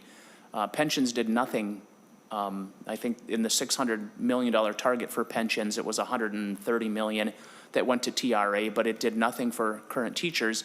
And as you probably recall, then when that happened, teachers started coming down here in March and started marching around the Capitol and protesting, and it freaked everybody out. And we somehow found either $93 or $97 million in the tax bill that went to teacher pensions. So this is something that has occurred before, where we have addressed pensions in another committee, because it was addressed only 2 years ago in the tax bill. And so we can address this, and it would fit better here than it would in the tax bill, because again, this is going to help schools not have to make as many cuts. So I think it would be easy to justify voting for this on helping schools, on helping teachers, on a fairness issue, and to be able to explain, we've done this out of the Pensions Committee before, and you know, that's a precedent that we can do again. Thank you, Madam Chair. Senator Westland, you wanted to respond. Very briefly, I was not on pensions in 2023. I came onto it in the middle of last year, but I do know in 2023, the one thing that they did do for teachers is they did reduce the retirement age by 1 year. It was something. So again, there's a lot of things happening in pensions that nobody here on this committee is aware of or intimately involved in, and I encourage you to come to pensions, the Pensions Commission, and be there in support of the things that are important to you. But this doesn't belong in this committee. Thank you. Any other comments? Senator Kroon. Thank you, Madam Chair, and I appreciate the dialogue on my amendment. Just to address a couple of points before we vote, this amendment is not going to be doing long-term pensions on the fly. I purposely drafted the amendment the way I did so that this is a priority statement from this committee that we're going to prioritize teacher pensions. The rest of that, the details, then would be worked out before this bill goes to Finance Committee. And so we wouldn't be doing it on the fly. And to Senator Lucero's point, being in the minority caucus, we have nothing to do with the budget targets. Okay, so this is a way for us as the minority party to assert ourselves and say this, we should make teacher pensions a priority. What this amendment will do is it will prompt us, it will allow more flexibility to actually make sure teacher pensions happens this year. It will make it possible for us to actually do something about teacher pensions this year and not wait until next year. But if we don't do this amendment with the target and this goes out, we can't use this committee's target then to address teachers' pension. And so I'm trying to preempt that so that we say it's a priority before it leaves here and goes to Finance Committee. And that's the purpose of my amendment. And because teacher pensions are so important, I encourage people to vote yes on this amendment. Thank you. Thank you for this really lively discussion. And I, again, would suggest we say no to this because we just don't know enough. We don't know exactly how much this is going to cost. I know there was a number, I think 59 million, but do we have that ongoing money? Is this going to become an unfunded mandate? And so, members, with that, I would suggest that we vote no on this amendment. All those in favor? Madam Chair. Excuse me, is there a roll call? There was a roll call. I have a question just based on what you just said. So my question, Madam Chair, is an unfunded mandate on who? Who would be receiving that mandate? I would assume that that would be a responsibility of the Education and Finance Committee. So it'd be of the state, of us. Okay. So that, just so people are clear, this is not a mandate being put on schools. The Kroon Amendment is making an obligation, and it is our signaling of the priority of resolving or at least moving in the direction of making fairness in the teacher's pension. So if it is a mandate, it is us fulfilling the obligations, us being the state, fulfilling our obligations to our hardworking teachers. But I see Senator Kroon has his hand up. Madam Chair, Senator Kroon. if I just briefly respond, this amendment is not an unfunded mandate, just to be clear. There's nothing in this amendment that creates an unfunded mandate. The work would have to be done to rebalance the tails. And that's the work we should do so that we could fund this without making it an unfunded mandate. And so I just wanted to clear that up. Thank you. Thank you, Senator Kroon. And again, we just don't know enough about this issue. We don't have the information at hand. And so with that, we will go on and take a vote. Chair Kunesh. No. Vice Chair Gustafson. No. Senator Rarick. Yes. Senator Clark. No. Senator Swedzinski. No. Senator Farnsworth. Heck, yes. Senator Housley. Yes. Senator Kroon. Yes. Senator Lang. Yes. Senator Lucero. Yes. Senator Mayquade. Senator Verbatim. No. Senator Westland. Heck, no. There being 6 ayes and 7 nays, the A14 does not pass. Senator Lucero. Thank you, Madam Chair. I would like to offer the A19. And I can speak to it when you're ready, Madam Chair. Thank you, Madam Chair. I very much appreciate the conversation that we just had. This is a continuation of that conversation. So last Saturday, I had the privilege of meeting with a group of teachers on a Saturday morning at the City Hall. And the teachers were very prepared with a PowerPoint. They had handouts, and they were incredibly rich with information and helping me to learn more of the background on this issue. And among the things that they shared were some of the topics already discussed, such as 5.35% of Tier 2 teachers is being siphoned off to fund the Tier 1 unfulfilled obligations of that pension. There are others, though. We discussed, we briefly touched on the age. We haven't really touched on the penalties that happen when teachers retire, and they're very stiff penalties, and they drop down quite a bit at age 62, but there's still a pretty steep penalty there. And so I am so incredibly thankful for this group of teachers sharing with me more of the background so I can speak to it more intelligently. And this issue, the teacher pensions, is something I know members of this committee, not just this year, but in several years, and the legislature as a whole have been receiving communications on. This is an incredibly important issue. So what this amendment is, and how it's different than the previous amendment, the A19 is largely patterned off after Senate File 2992. So there are, as part of the conversation I had last Saturday, there's the 3 ideas out there right now floating in both the House and the Senate. And Senate File 2000 is the most expensive of the 3. The middle tier is Senate File 3239. And then this amendment, which is patterned after Senate File 2992, is the least amount of dollars of those 3 ideas that are floating around. And so while we were not able to pass the last one, I'm hoping that we can pass this one, because teachers, every year that goes by, this problem becomes worse and worse, and the unfairness perpetuates. And the amount of dollars that it's going to take to close that gap is going to continue to grow. So the sooner we can come up with a solution, the sooner we can signal to our teachers that we've seen your voice, we've seen your communications, we recognize the fix, the better. So, Madam Chair, I ask for a green vote on this, and I ask for a roll call.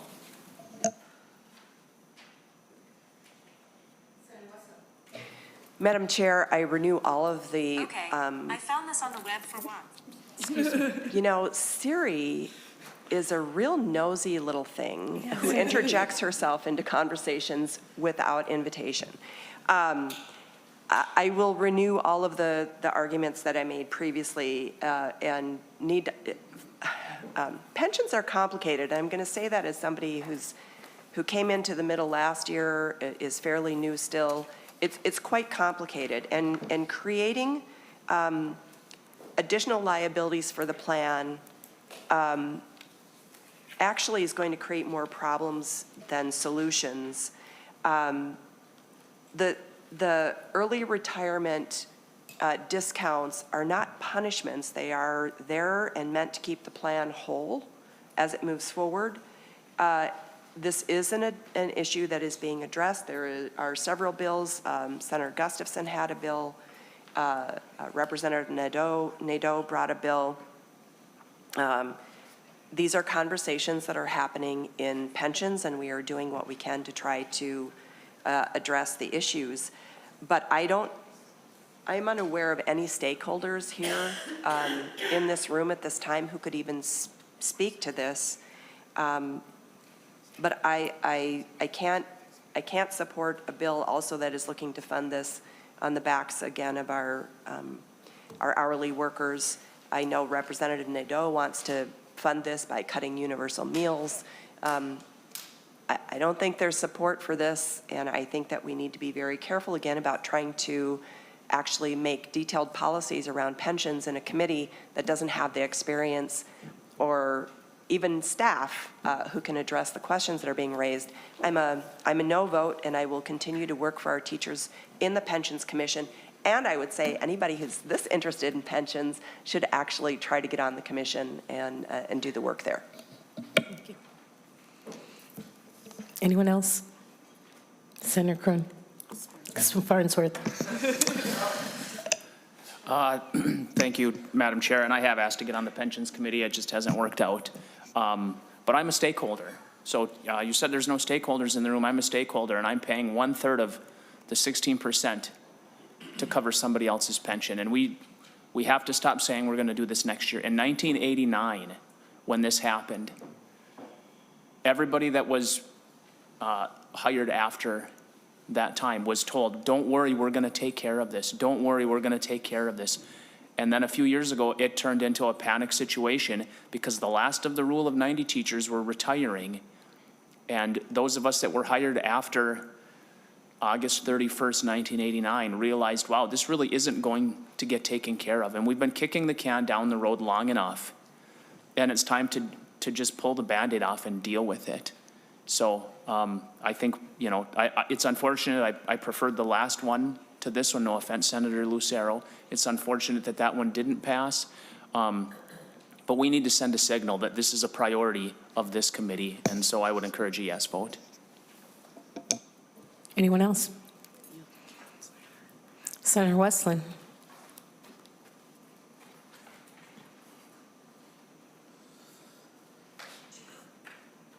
Madam Chair, I believe Ms. Snyder might have some information that would be helpful to us. I'd like to phone a friend.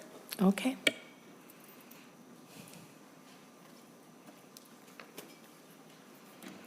Welcome to the committee, Ms. Snyder. If you would like to state your name for the record, and you may begin. Madam Chair, members of the committee, my name is Caitlin Snyder. I represent Education Minnesota. As you know, one of the top issues for our teachers is getting the strongest career rule possible. 150 of my members were at the Capitol on Tuesday. 166 teachers provided testimony in the hearing that Senator Gustafson referenced. And between the other body and this body, there are 60-some authors representing all four caucuses. This is a very bipartisan issue. It is strongly supported by Education Minnesota. What is not supported is removing benefits from some of our lowest paid workers in our schools. This amendment, as I understand it, removes unemployment for hourly school workers, some folks who are paid $12 an hour, $13 an hour, helping our students use the bathroom and get to school and access the services that they need. We do not support pitting our members against each other. I will say we are strongly in support of the House target for pensions, and if the Senate can't meet the needs and services of members without raising progressive revenue, we strongly urge you to raise revenue. Thank you, Madam Chair. Thank you, Ms. Snyder. Madam Chair, question? Lucero, Senator Lucero. Thank you, Madam Chair. So the hourly workers you were just referring to, can you help me understand, are they members of Education Minnesota Union? Ms. Snyder. Madam Chair and Senator Lucero, yes, we have 84,000 members, as you've heard us say before. About 70,000 are licensed teachers. Some are aspiring teachers or retired teachers, and I believe it's about 6,000 are education support professionals who could be school bus drivers or nutrition workers.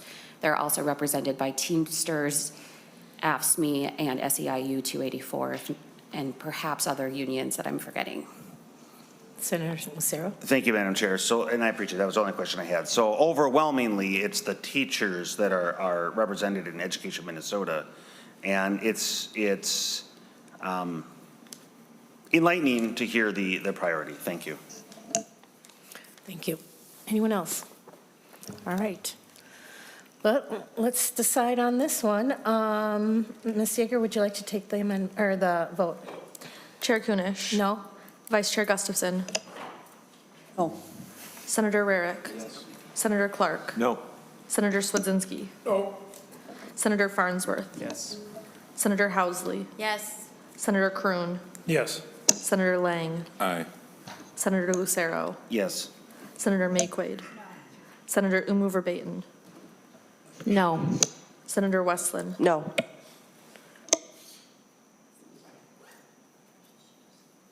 There being 6 ayes and 7 no, the A19 does not pass.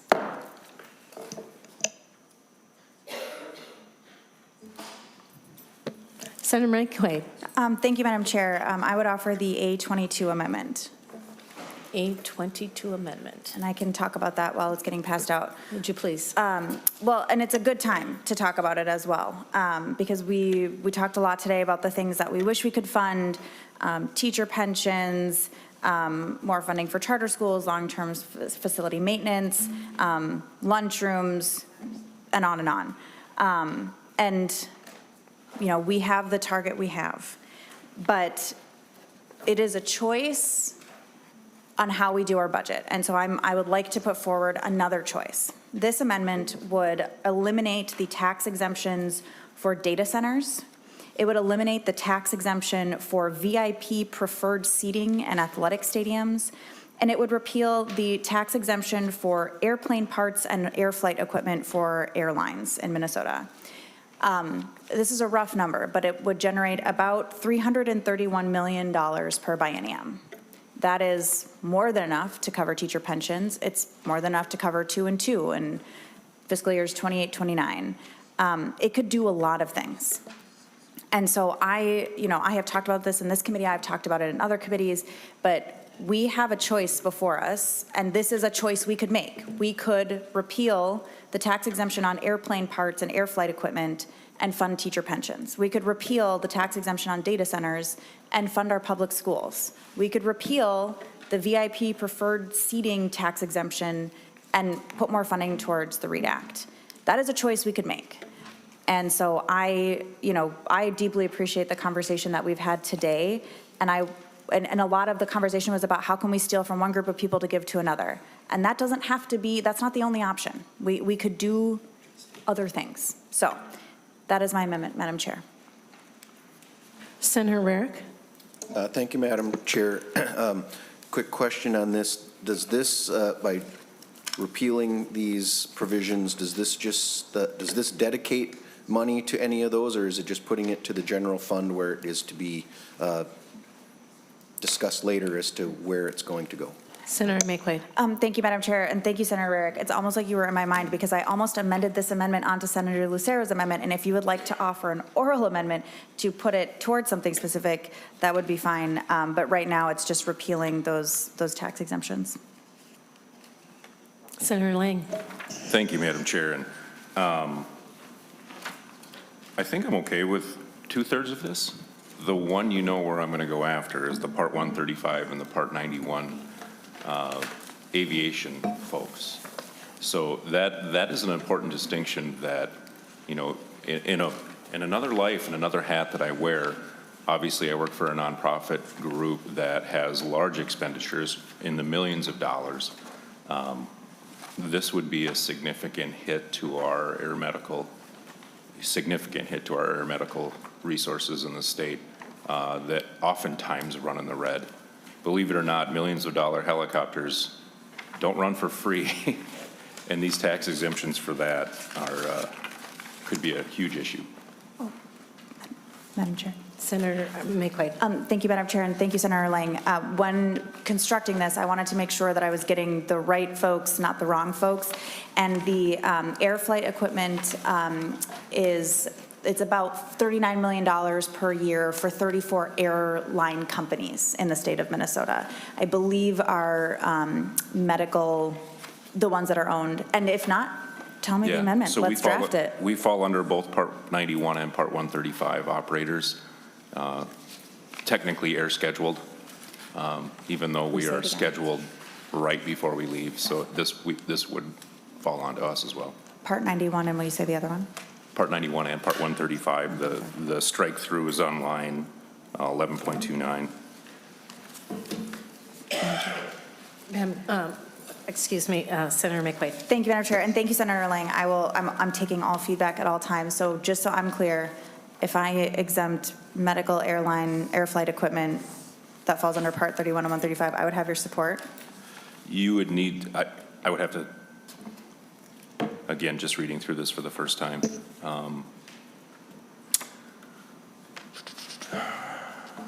And Madam Chair. Senator McQuaid. And Senator Lang, I'm not trying to box you in. The intent of what you're saying, I'm not specifically trying to say like if I do this specific line, but if I get the intent of the whole of what you're saying in totality, I would have your support. Senator Lang. Thank you, Madam Chair, and Senator McQuaid. All I see is the strike through on page 11, towards the bottom of page 11. I'm looking for, looks like there's some repealers at the end.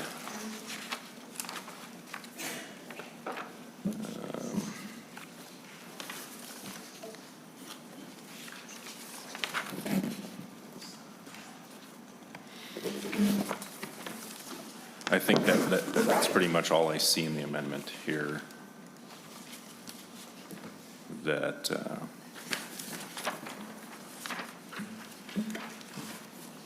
again, Madam Chair, to quote you, maybe there's just not enough information here right now. I don't know the answer to that. Okay. From what I'm seeing right here, this would include all EMS providers. Okay. Madam Chair. Yes, Senator McQuaid. Madam Chair, I will be candid and say that it's one of the lower parts of the tax exemption. I would be more than happy to strike it and make an oral amendment to strike that if it would yield support for the other pieces. The data centers is the largest one. It's about $230 million per biennium. Senator Rarick. Well, thank you, Madam Chair. And I guess I would say a distinction between this amendment and the previous two. In this committee, we've had a bunch of the discussion around the funding sources that we were talking about, whether it was around the UI and other areas within education. This one is, and pensions. This one is kind of far outside of our area, and we have not had any of those discussions within this committee. I'm sure a number of us have had them in others.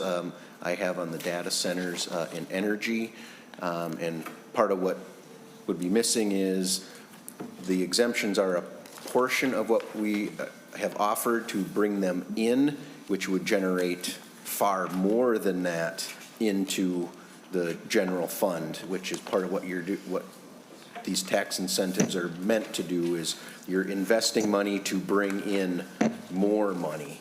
So that, I think, that's one of the things that we can consider, especially around data centers, is this investment will help increase what is in our general fund to be able to fund things that Senator McQuaid was speaking about. So I do appreciate her looking at some of these things, but I think it is a much bigger discussion. And at this point, I would say I think a number of these provisions actually help generate increased revenue into the state rather than decreasing it. So I think this would be a wise no vote at this point. Senator Lucero. Thank you, Madam Chair. A couple thoughts. First, I don't attend sports events, so I'm not familiar with suites and them being tax-free. I don't have any background. But I first heard that Senator Port had referenced that in a elections committee, and I'm not familiar. So my first question, I'll just ask a series of questions, and then maybe Senator McQuaid can answer. So can you just give some more background on what exactly, is it is it the highest end of these, what's the word I'm looking for? I guess sweet is the best word. That's the word in the bill.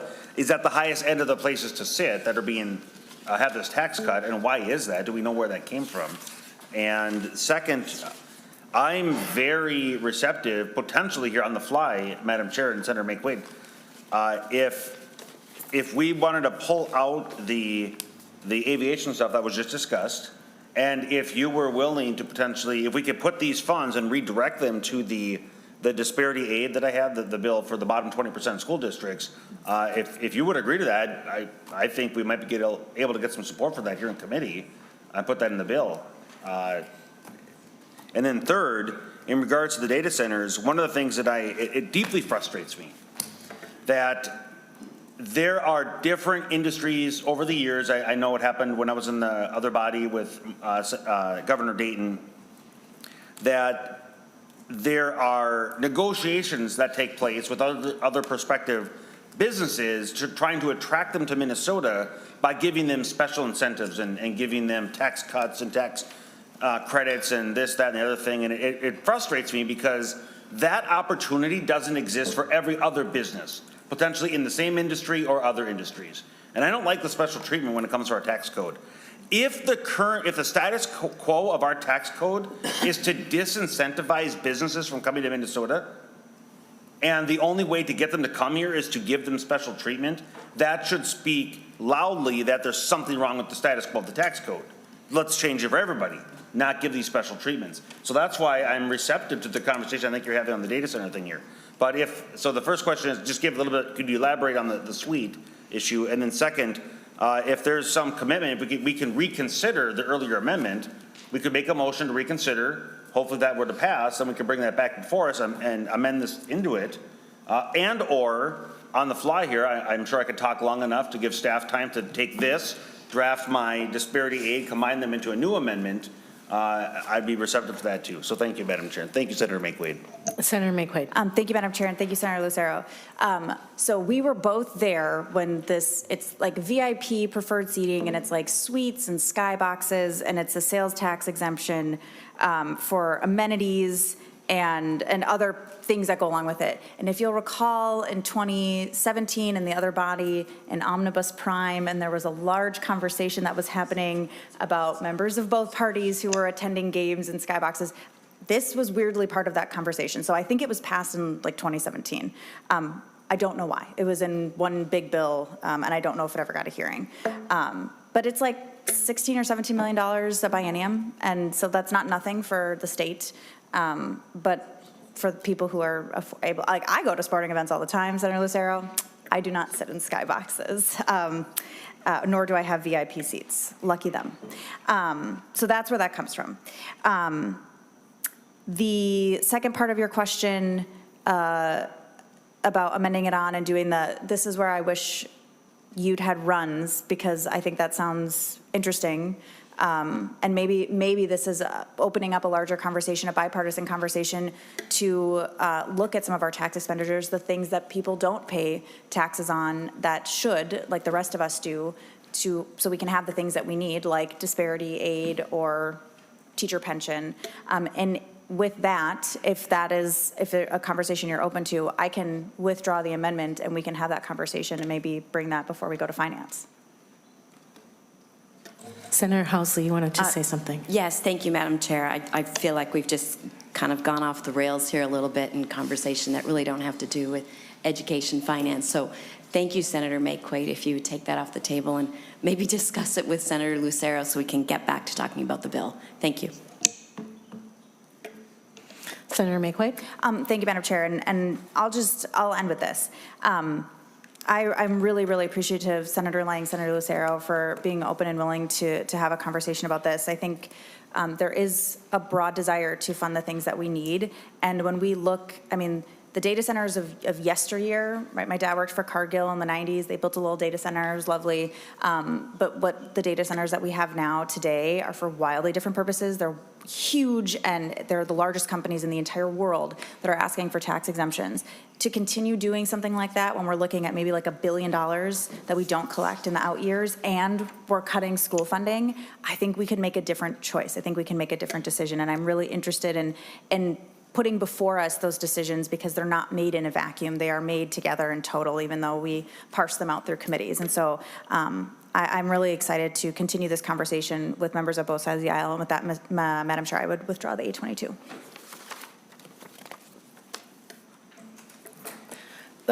The A22 has been withdrawn. Thank you, Senator McQuaid, for a really lively conversation and discussion. It's I found it very interesting. Any more amendments, members? All right. Well, seeing none, Senator Rarick, would you like to share any closing comments? Thank you, Madam Chair. You know, I've appreciated working with you this session as we've gone through. The one thing that I am just have to talk about and struck with, one of the big things that's not in front of us with this bill, and that is we've heard repeatedly from school districts that they're being overwhelmed by the number of requirements that we are putting on them. And they were asking for some type of relief from those requirements and mandates and flexibility with the funding that we gave over the last 2 years. And I am not seeing anything in this bill that addresses any of that to help them deal with the cuts that they are telling us they are going to have to be making.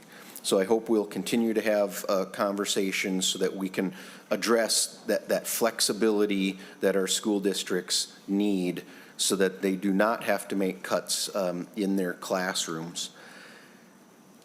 The reality is, when we look at our budget forecast, there are tough decisions and discussions to be had. What I struggle with here is that the only cuts that we are proposing are focused at one specific group. And we're not just making some cuts, we're completely eliminating the funding that we are giving to our non-public schools. And I get it when we talked about the Constitution and what we're required to do. Mainly what we are being asked to educate our kids. And so there's nothing in the Constitution that says we cannot help students and families who are looking at the options that they feel are best suited for their needs. And it was mentioned earlier, but I've said this a few times throughout the year, but when we make these cuts to the non-public schools, and I do want to say I appreciate the amendment that dealt with the cuts to the charter schools. That was something I was really concerned about as well. So I appreciate that we've addressed that today. But when we look at our non-public schools and the small amount of money that the state puts into assisting those students getting to school and getting the supports that they need, that is minuscule compared to what we spend per pupil in our public schools.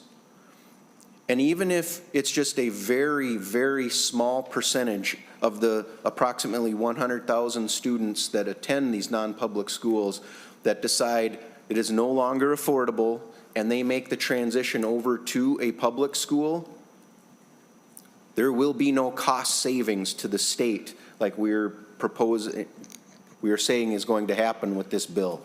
There will actually be an increase in cost to the state in education spending. So I really, really hope we have a long, hard discussion about why the cuts would be made there. And, you know, we've seen, because of the increase, we are seeing increases already in some of the categoricals, but yet we're increasing things here. And Would I like to increase funding to English language learner and to the special education cross-subsidy? Absolutely. You know, our proposal prior, when we had the large surplus, was to completely eliminate the special education cross-subsidy. But I just do not believe it appropriate that we are making those increases to the public schools who have seen other increases in other areas while we completely eliminate funding to non-public schools. It's just, and then the other one is, you know, zero cuts to the agency. I just, if we're going to be making cuts, they should be evenly spread across the board to everyone, not so laser focused and eliminating one specific group. That is my biggest struggle with what is in front of us. I hope we continue to have those discussions, because I think that is, we are missing the boat. We heard from so many people, not just yesterday, but in a previous hearing. There are a number of families that go to some very small non-public schools that serve some of our poorest families, and they provide them services that they're not getting in the public schools. Very individualized care, individualized attention. And I believe we need to continue looking at that and asking ourselves why we would be making those cuts there. It's just a killer to them, and I hope we will reconsider that position and spread out the cuts that we have to make as we move forward. So thank you, Madam Chair. Thank you, Senator Rarick. And I would say that this was a very difficult bill to put together. Nobody wants to cut ever. We hope only to be able to add to the education of all of our students across Minnesota. Some of these cuts have been, you know, very painful. As a product of parochial schools myself, from kindergarten to high school to college, and sending my own children to parochial school, I understand really clearly the value that these schools do provide in our school districts. And you know, our non-pub schools can still contract and work with our public schools. We haven't cut that off at all. One thing I am a little nervous again about cutting any agency dollars is the uncertainty of what's coming down from the federal government. I think we heard that approximately 2/3 of the agency is funded with federal dollars. If they were to take those dollars, that would probably collapse our Minnesota Department of Education, and perhaps that was, you know, the intent all along. But I'm very nervous over thinking ahead of the next couple of years and what we're going to have to do given the uncertainty and the strings that are going to be attached to dollars, as we've already been threatened for. So with that, I'm just going to say a few thank yous to our SCARFA team, Jenna Hofer, Bjorn Arneson, and Anne-Marie Lewis. We absolutely cannot do this work without all of you. You are what holds us all up. My staff has been just fantastic. Tessa Yeager, Ryan Majers, and Emma Zelmer. And Senator Rarick, I really have enjoyed working with you and your staff. They are very delightful as well. Thank you to the committee members that have shown up every day, thought long and hard about all of the work that you do on both sides of the aisle. We are all looking out for the best for our students. And just want to highlight a few last things about the bill, because you know, we will be the schools will be receiving a 2.7 increase in the general education formula in 2026, and then a 3% increase in 2027. So they do have that insurance for the future. We're also ensuring that our districts will have modified compensatory hold harmless for 26 and 27. We're providing additional funding to special education and English learner cross-subsidy aids. We are doubling the base dollar amount for student support personnel for our districts, and we have increased increased flexibility in the school lunch funds, the student support personnel, and board district ability to extend those referendums. So there are what I feel are a lot of really good things in this bill, and given what we had to work with, I think we've put together a pretty extraordinary bill, and appreciate all the in-depth conversation and the ideas of how we can best serve our students. So with that, I move that Senate File 2255 as amended be recommended to pass and referred to the Committee on Taxes. Ms. Yeager, will you please take a roll call vote? Chair Kunesh. Yes. Vice Chair Gustafson. Yes. Senator Rarick. No. Senator Clark. Yes. Senator Swedzinski. Yes. Senator Farnsworth. Senator Housley. No. Senator Crewn. No. Senator Lang. No. Senator Lucero. No. Senator Mayquaid. Aye. Senator Umu Verbatim. Yes. Senator Westland. Yes. There being a vote of 7 ayes and 6 noes, this bill has been moved to the Committee on Taxes. And with that, this meeting is adjourned.